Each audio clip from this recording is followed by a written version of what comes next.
Hi guys, pumunta ako dito sa sa isang park dito sa malapit-lapit sa Cornish and Sukwa Cafe doon sa Sok. Tapos doon sana ako kaso may mga rin doon, may mga kababayan din na group na nagti-TikTok sila. Ayun sila, nagti-TikTok sila pero yon yung parang group dance ata. So sana doon ako kasi mas maganda yung may stand kasi yung phone doon. So pwede mo siyang ipatayo. Tapos na ako kasi nakalimutan ko rin yung yung ano ba yan?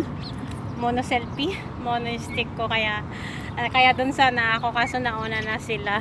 So may mga tao talagang gustong magremedyo ng bagay na yung naparaan para matutuwa sila at para makapag-video sila.